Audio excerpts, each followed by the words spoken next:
This video is brought to you by Elizabeth City State University Emergency Management students Colin Gilly, Patrick Martin, Lalani Sanchez de Armijo, and Angel Johnson. This video will go over how to use social media during an emergency. We will discuss simple steps to learn how to use the FEMA app, the GPS app, and Facebook app during an emergency, with the goal of preparing and teaching vulnerable populations or anyone how to use these apps and other forms of technology. Feel free to slow down or speed up the video at any time during the presentation. The goals of this presentation are to develop the ability to search, download, and operate applications. We want to help you foster the knowledge on how to use social media in emergencies.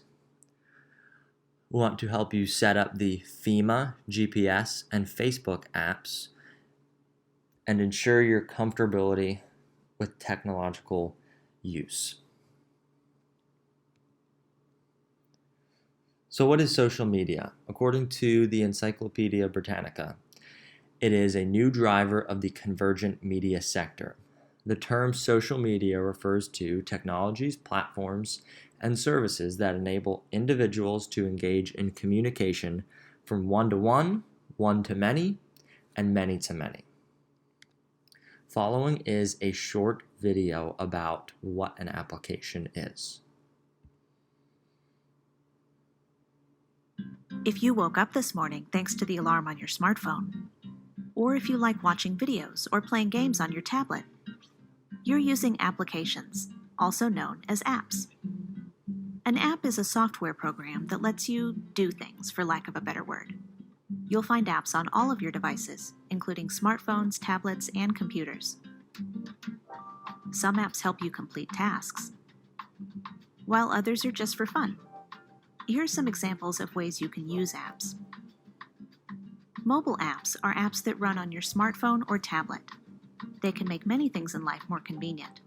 For instance, if you're looking for a place to buy coffee, an app like Google Maps can determine your current location and then recommend nearby coffee shops. Apps aren't just for mobile devices, though. The programs and applications on your computer can also be considered apps. If you've ever used Microsoft Word to create a document, or a web browser to visit a website or check your email, guess what? You've used an app. Some apps come already installed, but you can easily download or buy more online. Apps are about communication, productivity, entertainment, and more. With so many possibilities, you're sure to find several apps that are perfect for the things you do.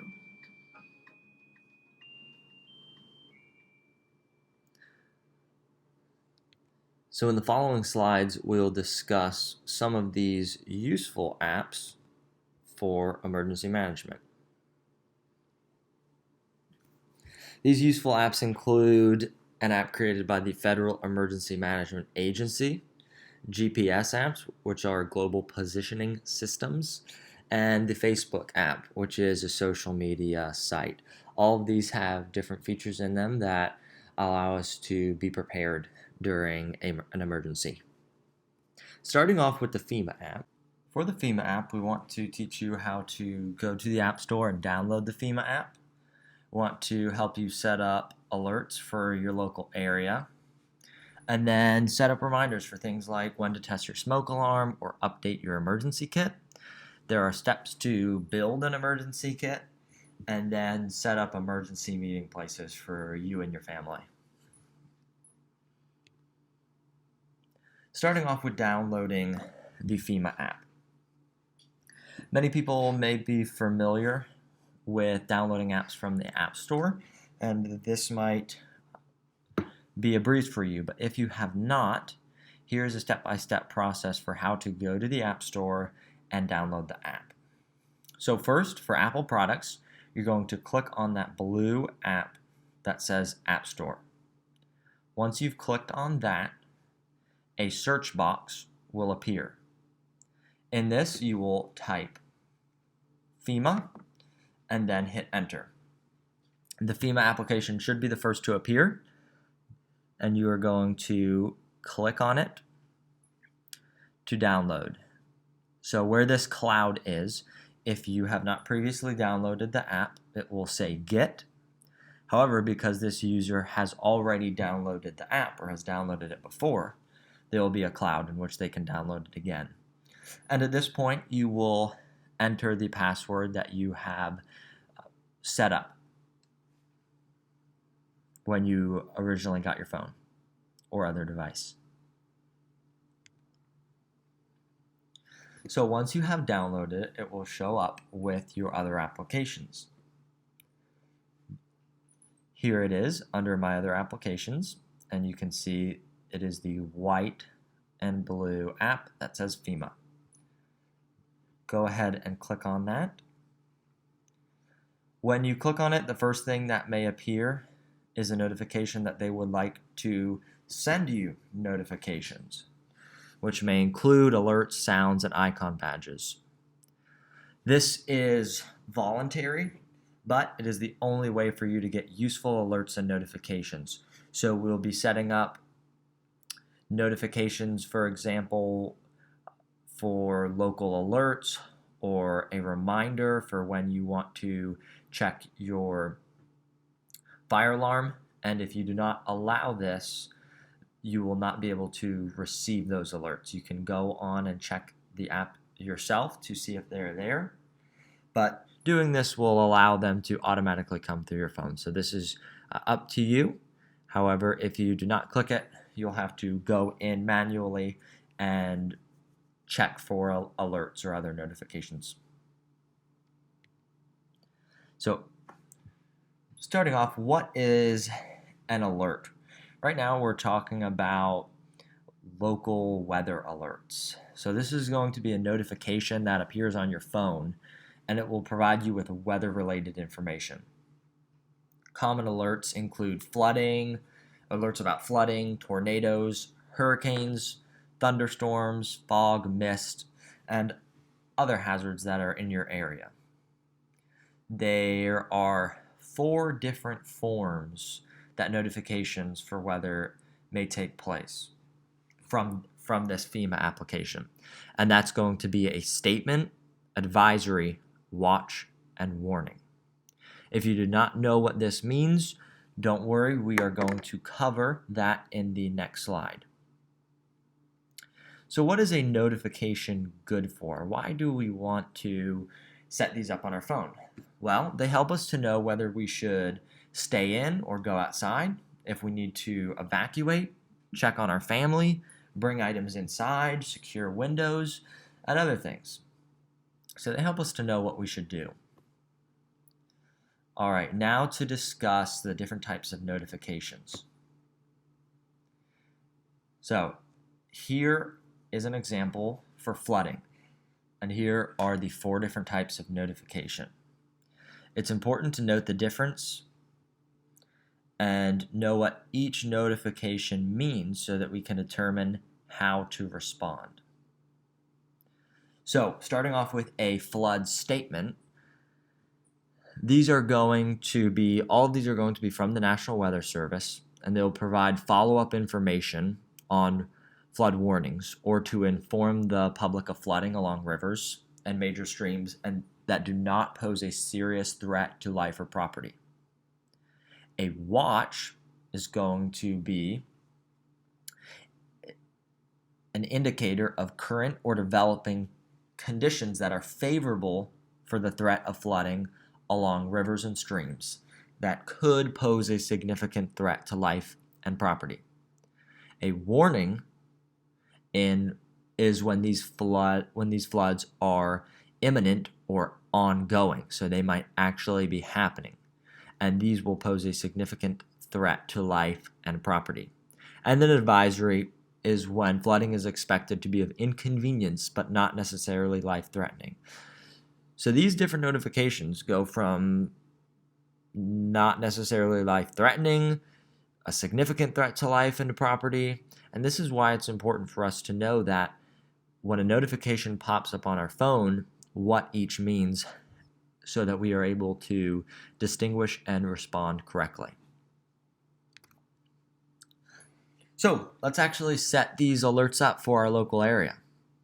When we go into the FEMA app after we have allowed them or not allowed them to send us notifications, we are going to see these 4 different colored items. We're going to have alerts, prepare, mitigate your risk, and disaster resources. For now, we're going to be clicking on what the arrow is pointing to, which are alerts. And we're going to set up alerts for your local area. When you click on this, you'll be taken to a page that says we can add up to 5 locations to receive alerts for. We'll only add 1 right now, but feel free to add as many up to 5. So this might be where you have family that lives or some areas that you go often. Whatever is important to you and whatever would be a good area for you to receive notifications for. So click on the red strip that says Add New Location. All right, then we are going to, as seen up above here, we have it for Elizabeth City, North Carolina. This is where our school is located, so that is what we picked. You can change which alerts you are signed up for at any time. You just have to go into here and check or uncheck the particular alert. So if the alert is checked, that means you're signed up for them, and if it's unchecked, that means you're not signed up. So if you look to the right for flooding, because none of them are checked, that means we're not signed up for any of them. And then this I here appears on many of the pages. And the I stands for information. You can click on each one to review what it means. And then we can go and right now, if you want, you can pause the video and try to click on a few different notifications to learn more about each one. This will help you decide whether you want to be notified about it or not. So, as you click on each one, you can pick all, and that means that you will be notified about all of them, none of them, or a default. So you can click on the flooding, and that will expand this here. All right, going on to the next.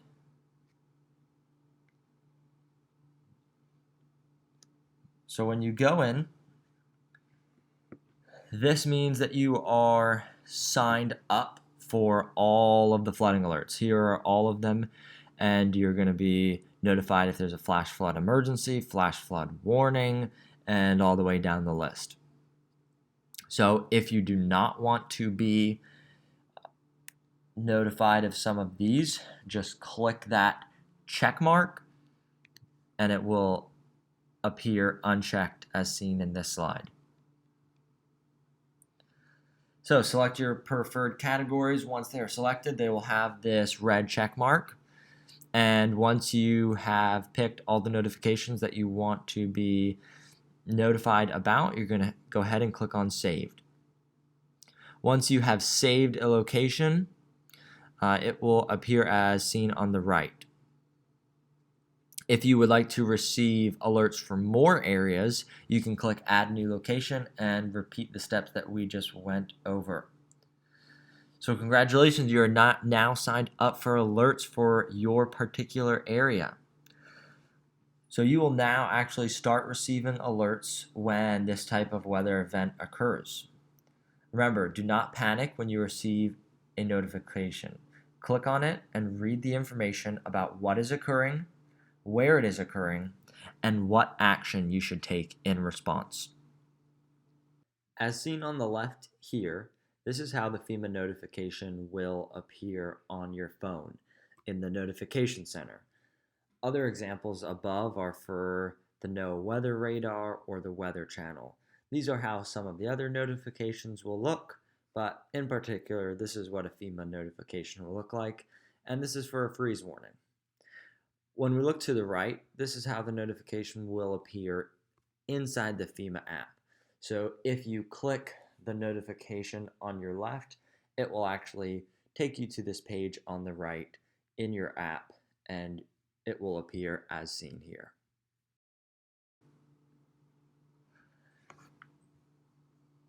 So for this freeze warning, it will have key information about the warning. It will give a time issued.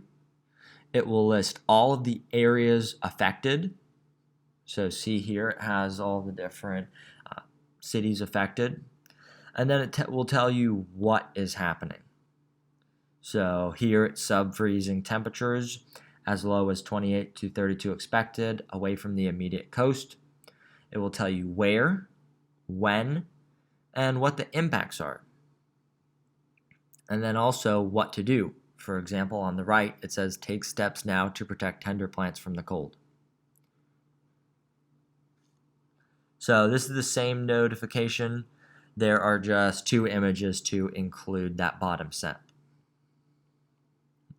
And then also, it tells you what to do in response to this, or you could share it with friends and family by clicking on the blue button.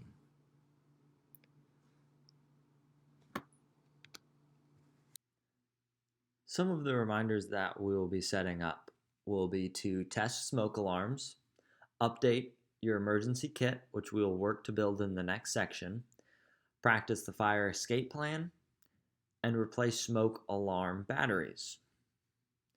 As a note, smoke alarm batteries have a button that says push to test. Doing this every month is important to ensure continued functioning of your alarm. For emergency kits, updating it could mean a number of things. Some good ideas might be to unpack all items and check your list to make sure everything is in there, replacing certain items if they went bad, checking items that require batteries to ensure they still work, adding new items such as medications. Basically, what we're going to want to do is a thorough review of your kit to check the relevancy and continued functioning ability of each item. If it works, it's not broken, and if it's food, for example, that is not expired. For our fire escape plan, you want to meet with your family and decide how you want to practice your plan. If you have never created a fire escape plan, now would be a good time to do it. Know where your smoke alarms are, how to escape from multiple scenarios, and where you will meet outside in a safe location. Doing a practice run every 6 months is a necessary step to make sure the plan works. You do not want to be confused and question what should be done if a real fire occurs. And finally, for replacing smoke alarm batteries, you want to replace them annually. Most smoke alarm batteries can be replaced by twisting the top component off, pulling out the old batteries, and placing the new ones inside. Make sure to use a secure ladder or stool. If you are unable to do it safely, ask someone else. We do not want to injure ourselves in the process of taking this step, which is meant for our safety. All right, let's get started with setting up these reminders. So we'll go back to the home page, and this time we want to click on the green button that says prepare. After selecting prepare, look at the right hand side and we're going to click on reminders. So looking to the left, after selecting reminders, all the FEMA reminders will appear. They will vary in frequency depending on how often they should be done. So one of the great things about this is we don't have to pick how often we test them. They have recommendations for when they should be tested. For example, to test our smoke alarms, we want to do it every month. For our emergency kit, we want to do it every 6 months, maybe checking to see that the food is still good and batteries work. For our fire escape plan, it's also every 6 months, and then replacing smoke alarm batteries will be every year. So right now, we do not have any reminder set up, as each one indicates that it is off. To turn it on, you simply slide or tap on the off, and it will appear like shown on the right. It says on. Then, when you test your smoke alarm, you can press the button that says I tested my smoke alarm, and it will actually show you when you did it and when you will have your next reminder. No, as a note, to reset reminders, simply press the red button at the bottom of the screen, as shown here. So if you want to reset your reminders, you press the red button at the bottom of the screen. So once you click on the green button indicating that you tested your smoke alarms, a notification will appear. Good job for taking action to prepare for emergencies. Press OK to clear this off of your screen. And if you can see here, for the testing smoke alarms, it has the frequency, when you will be reminded again, and when you have tested it last. So for example, last tested was 10/19/2020, and the next reminder will be 11/19/2020, so a month from now. You have now set up your first reminder. Each reminder will display the frequency at which they will notify you, when the next reminder is, and when you last tested your smoke alarm. So to add more reminders, just repeat steps 3 through 5 that we discussed here, which include clicking it to turn it on, and you know that it is on when you see the green on instead of the white off. Next, we are going to talk about building an emergency kit. So we talked about updating an emergency kit, but what is an emergency kit? So this is what you will need to sustain yourself and your family during a disaster. Why do you need it? If official organizations are not able to help or reach you, you must be able to survive on your own. How much should you prepare? It is recommended that we build a kit to sustain you and your family for 3 days. But what do I put in the kit? We're going to review that.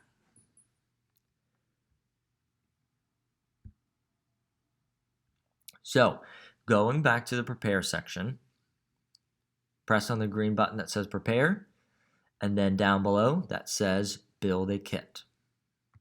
To the right, you will see the recommended list that is provided by FEMA. So here are the recommended items to include in a basic emergency supply kit. This item also allows you to check items that you currently have in your kit. So we want to have, for example, water. We want to have 1 gallon of water per person per day for at least 3 days for drinking and sanitation. We want to have food, at least a 3-day supply of non-perishable food, a battery-powered or hand-cranked radio, flashlight and extra batteries, first aid kit,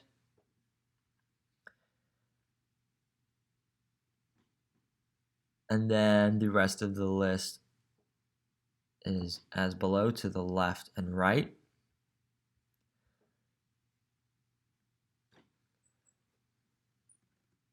So, just going over what each item is used for.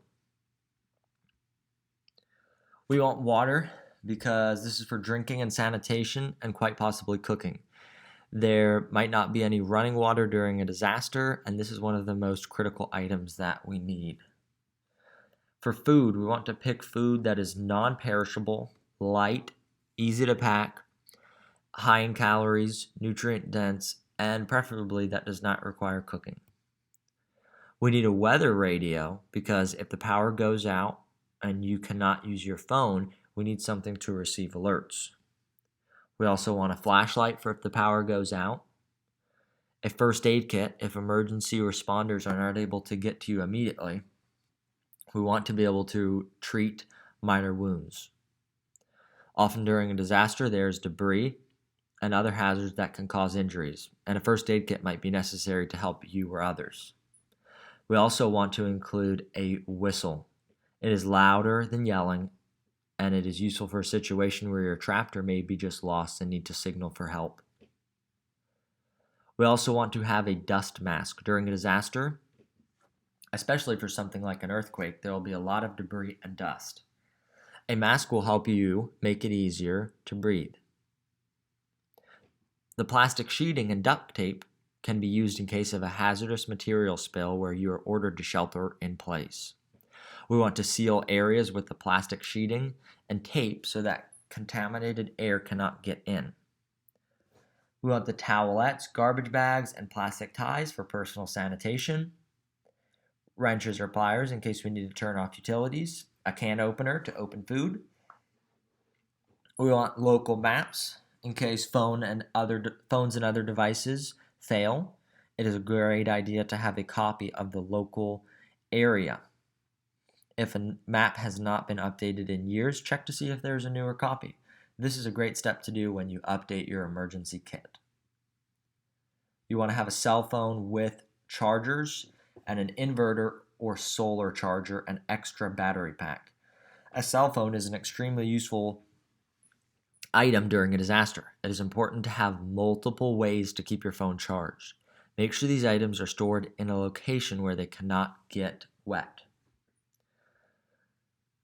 All right, now let's also add some other items we might need after we go over how to check this off. So once you have added each item, you will see here there's a check mark for it. So once you've added it to your kit, go ahead and check it off. This is a good way to keep track of what you have and what you still need. However, you might think to yourself that this does not have everything that you need. Maybe you need items like medication, pet supplies, or something else. Well, FEMA has included in the app, in addition to their standard list, a personal list, and we will go over how to add these types of items. So to add these items, go ahead and press the button that says Add.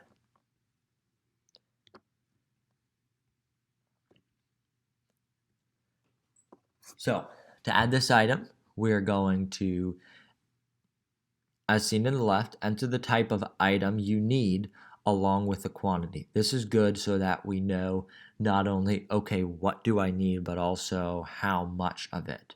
For example, dog food and water, a 3-day supply. This might also be an item that we update when we get the notification to update our emergency kit, in case we have a younger dog and their food and water needs change as they grow up. Like before, click on each box to check it off once you have added it to your list. To add it to your list, you want to click on the green button that says Save. Or if you decide you do not need the item on your list, you can go ahead and click the gray button that says Cancel. So as seen on the right, we have added the dog food. This is how it will appear once you have saved it. And then we've also gone in and added medications, a 3-day supply. Whatever you decide to add, try to add a 3-day supply.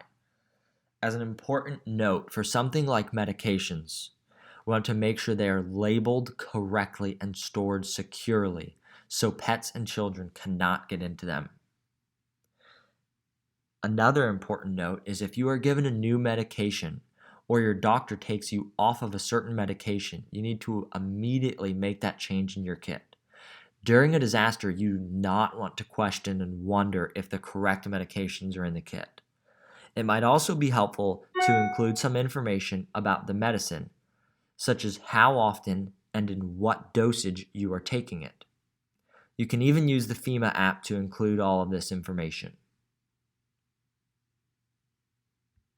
Now going to establishing an emergency meeting place. There are a few types of emergency meeting places. The first is a primary in-town location. This could be inside your neighborhood neighborhood, or nearby. It might be the home of a trusted friend or family member. The second is a secondary in-town location. This location would be used if getting to the primary location was not possible due to some hazard. It might be another friend's house or maybe a library or church. The third is an out-of-town location. This could be outside of your city or even outside your state, depending on the disaster. This is where you might meet if an evacuation order was issued. And remember, whatever the meeting place, make sure it is a safe and secure area. Do not go to the area if there are known hazards present. If possible, establish a point of contact at that location that you might be able to call before going there. And encourage your family to get the FEMA app as well, and you can all do this the next time you are together. This way, everyone has the same information and there will be no confusion during a real emergency. All right, if you have your friends and family gathered around, if you're just doing it yourself, we'll go ahead and establish these emergency meeting places. So, again, we're going to click on the green button. This time, we're going to click on Emergency Meeting Place. After we have clicked on that, we see the 3 different types of emergency meeting places that we just discussed. The primary in-town location, secondary in-town location, and out-of-town location. Press the green Add button to provide information for each meeting place.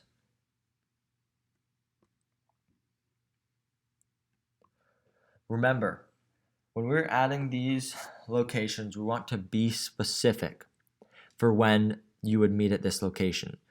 Specifically, what are the triggers? What this means is if there is a fire at our house, we would meet at the primary in-town location. If our neighborhood roads were closed due to flooding, we might meet at the secondary in-town location. And thirdly, if there was a mandatory evacuation because of a hurricane, we might meet at the out-of-town location.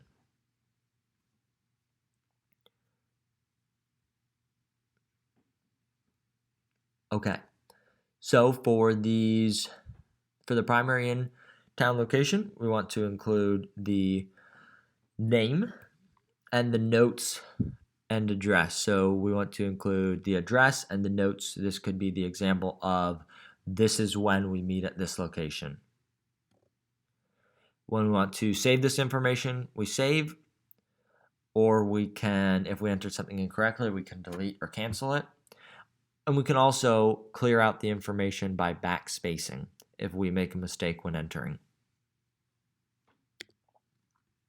So here's an example of a primary in-town location. So, for example, this is church. What is the address of church? It's listed here, 123 Church Road, Norfolk, Virginia. So notes, when to meet. We're going to meet here if there's fire or flooding in neighborhood or otherwise inaccessible and unable to get home. So this provides specifically where we are meeting and when we are meeting there. So this is how it will look once the information is typed in. You want to include the address and when to meet there. On the right, it shows all the information you just entered. So look, here's your primary in-town location. It tells you when it was last updated, the address, and then if you click on it, it will have the information about the notes and when to meet there.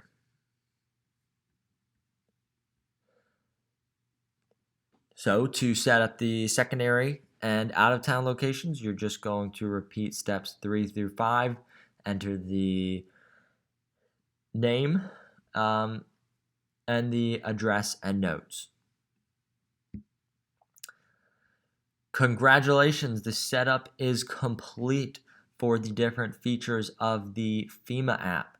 So if you have followed all these steps, you have just downloaded the FEMA app, set up alerts for your local area, set up reminders for things like testing your smoke alarm or updating your emergency kit, building an emergency kit, and setting up emergency meeting places. These are all significant steps to increasing your preparedness during a time like a disaster. Congratulations. I'm going to be talking about and setting up GPS for Android devices. The emphasis will be on Android devices, but the setup with Apple devices is relatively similar, and we will link videos below for Apple devices. The objectives for this are how to turn on your location, how to use GPS, how to add a favorite location, and how to share your location. Starting off with how to turn on location. You're going to place your finger all the way to the top of your screen and drag it down. A drop-down menu will appear. Then put your finger on the small gray line and drag down. Another menu will appear. If the location circle is blue, your location is already on. If your circle is gray, tap on the location symbol. Once the circle turns blue, your location is on. Now that your location is on, your phone's GPS can track your location and guide you to whatever address you enter. For a real-time video presented by Angel Johnson for how to turn on your location, see the link to this video in the description below. How to open your GPS app for Google Maps. Place your finger at the bottom of your screen and slide up. Your main menu will appear. If you do not see the icon, slide the screen to the left or right until you locate it, and then tap on the icon.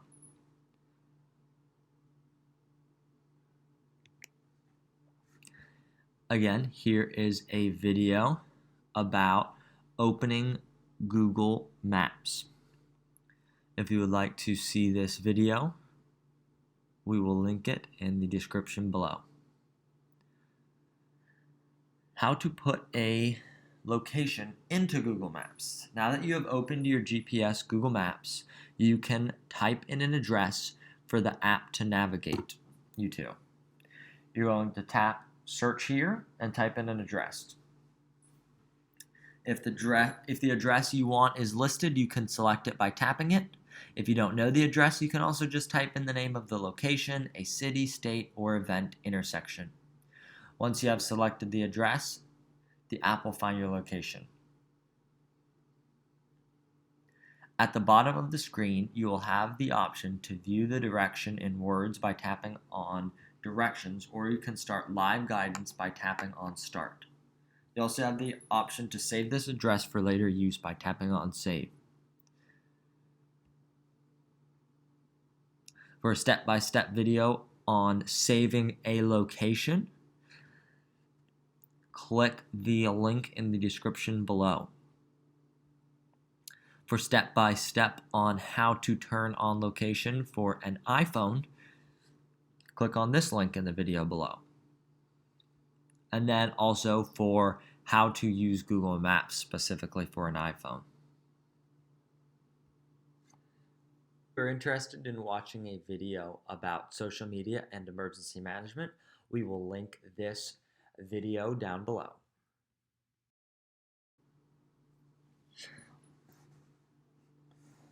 Going on to Facebook. Facebook is a social networking site that makes it easy for you to connect and share with family and friends online.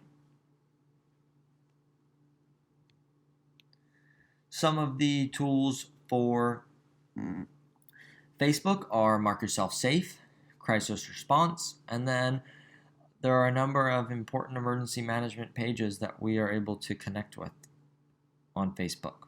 Here is a video about downloading the Facebook app, which we will link below. But here is our step-by-step guide that we've created.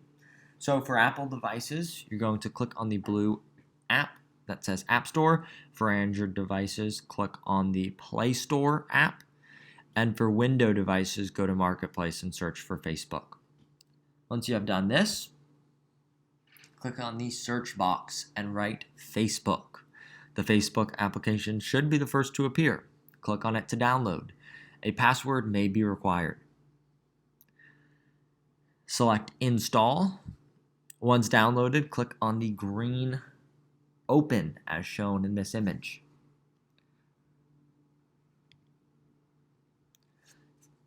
So that was downloading the Facebook app. But to now create a Facebook account, you're going to touch Accept. You will need to sign up for a Facebook page now. There's some personal information that you'll be required to enter to create an account. For example, you'll need to enter your email or phone number. And to complete the sign up, enter your name. You'll want to add a strong password, which is composed of different characters, including numbers, special characters, and uppercase letters. It may also be a word that only the person knows. There may be directions about how to create your password in the Facebook app, which they require. You'll also need to add your birth date and other required information. After finishing all of these steps, you're going to touch and click Submit. Once you are logged in, touch Continue. After you click Continue, you can click on Find Friends. You'll see a list of your phone contacts. You can click on any person you would like to add to your Facebook page. Once you have successfully added friends to your Facebook page, you can go to the home page and see pictures and messages from your contacts. Some of the emergency features that Facebook has is Facebook Safety Check, also called Facebook Crisis Response, and this is a feature that is managed by Facebook. It's activated by the company during natural or man-made disasters and terror-related incidents to quickly determine whether people in the affected geographical area are safe.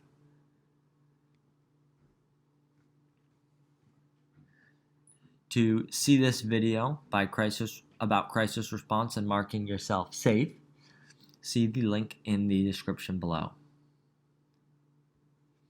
Here we will go over our steps for how to mark yourself safe. You're going to touch the menu section, which are these 3 horizontal lines, and then scroll down and touch or click See More. Once you have done that, touch or click Crisis Response. In the Crisis Response page, you will see information about several issues that might be happening in your area.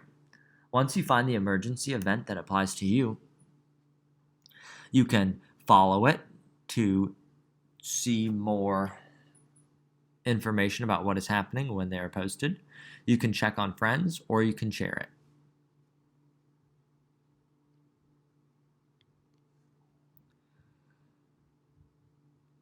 Furthermore, there are a number of emergency management agencies that are useful to connect with. When we say connect, we are talking about liking the page on Facebook, which will allow us to see notifications for the page.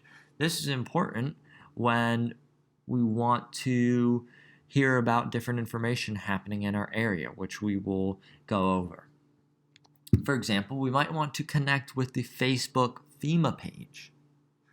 The FEMA is the Federal Emergency Management Agency, and FEMA's mission is helping people before, during, and after disasters. So, liking this page might provide us information about how to keep ourselves safe, what is going on in the world. It might provide weather notifications. So, to find the FEMA app, we want to touch the search icon and search for FEMA. The FEMA page will automatically show. So this is what it looks like. Then we're going to click on it. We want to click on the like thumbs up icon. Once you touch the like icon, it will turn blue and you will see other emergency management pages like the Red Cross or other related pages. And if you want to, you can click on and like these as well. So by liking a page, you will be able to see the agency's information, like a link to their website, phone number, and address. The next agency we'll talk about connecting with is Ready.gov. This is a national public service campaign designed to educate and empower the American people to prepare for, respond to, and mitigate emergencies, including natural and man-made disasters. To find Ready.gov on Facebook, touch the search menu and write the word Ready. Once you see the page, click on it, touch like, and the thumbs up icon will turn blue, as seen in the last page for FEMA. We picked one of the many states' emergency management pages. If you live in a different state, you can search for theirs, but we have chosen the Virginia Department of Emergency Management. So you're going to, again, click in the search bar and write Virginia Department of Emergency Management. Once you see the page, click on it, touch like, and again, thumbs up will turn blue. It might be a good idea to connect with and like your local police department. They might provide up-to-date information about safety events going on that are specific to your city, how to keep yourself safe, and maybe what areas to avoid if there's an active crime scene. What your local Facebook or local police department Facebook page posts might depend on what city you live in and how large the city is and really how active their Facebook account is. But if you want to like their page, again, click on the thumbs up and it will turn blue. We might also want to connect with our local fire department, and they might contain information regarding fire safety and about fires happening in the area if you want to stay up to date with those. And again, the same process goes for all of these across Facebook. You're going to click on the like button, and it will turn blue. Finally, you might want to look up local weather services. For example, here is a Virginia and North Carolina Weather Center. And you will be able to, if you like this, you'll be able to receive notifications about weather-related information and emergencies in your area.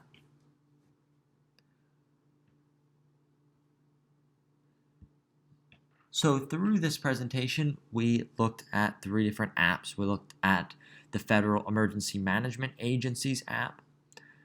We learned how to use our GPS, which is our global positioning system on our phone, and Facebook, which is a social media site with many emergency features built in.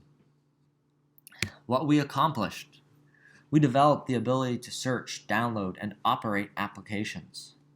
We fostered the knowledge on how to use social media in emergencies. We set up the FEMA, GPS, and Facebook to your preference and ensured comfortability with technological use. Congratulations on your achievement. Congratulations for setting up all of these apps. We hope this video helped and you enjoyed it. Again, this video was brought to you by Elizabeth City State University Emergency Management students, Colin G., Lalani S., Angel J., and Patrick M. Here are our full names and contact information if you have any questions or wanted to share your thoughts on the program. Thank you very much.